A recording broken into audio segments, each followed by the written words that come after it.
Music is frequency programming. Music is frequency. What frequency are you being fed? If I play with those frequencies, right, I can target certain parts of the mind, target the frequency to go to certain parts of the mind, and I can literally, if I want you to astral project, or if I want you to go to sleep, or if I want you to go into a meditative state, I can make my music do that. The brain processes information electrically. It communicates with the cellular structure electrically, and it operates within a certain band of frequency. If you can broadcast frequencies carrying information, this technology has long been known, carrying information and perceptions within the frequency that the brain decodes information, the brain will decode those frequencies and will have those perceptions. You can externally influence people's perceptions externally by broadcasting these frequencies that we interact with, because we are antenna. The sad reality is that where we now play our music is in A440. Where did that come from? It used to be 417. A440 came in with the Roman Catholic Church. They suppressed the frequencies. They lost somehow the 152 of the best Gregorian chants, including the hymn to St. John the Baptist, which we've now recovered. That particular hymn was what triggered Dr. Palaio's investigation, looking for those frequencies of vibration by which the music was played. It was known as the most uplifting hymn of all the ages, the most spiritually uplifting hymn. Hymn to St. John the Baptist. It was played to 6 tones. These are those 6 tones. These are those 6 frequencies. And so the A440 is what now is the standard tuning. If you go A439, you're closer to one of the Creator's tones. If you go A441, you're closer to one of the Creator's original tones. That's how precisely it has been manipulated. To do what?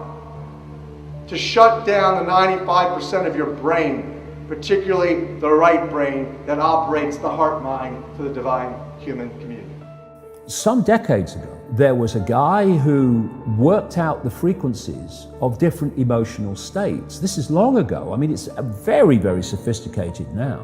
So every thought, every emotional response is a frequency. It generates a frequency, and it is of itself a frequency. Hate is a frequency, and it's different to love. You know, when you are in a room and there's lots of aggression and conflict and hatred, you feel it. What do people say? Oh God, you can cut the atmosphere with a knife in there. That is because the frequencies of hate and conflict have been so generated, they have changed the electromagnetic field of the room. When you go driving your car and your channel on the radio is tuned to a station and you're grooving to the music, you love that music. As you get farther and farther away from the broadcasting tower, that music gets static. You start to lose the signal from the clear channel, broadcast, and it gets staticky. When it gets staticky, you get a little annoyed. But you want to listen to it. You really have a heart for that music, so you continue to listen to it for another 10, 15 miles, and suddenly it becomes so annoying that you just get disgusted, you go, ah, and you shut it off. And if you continue to listen to it, you get sick. That's what we're talking about here. Except you don't even know that you've been listening to the static your whole life. You don't even know what the true resonant frequency is because it has been kept from you.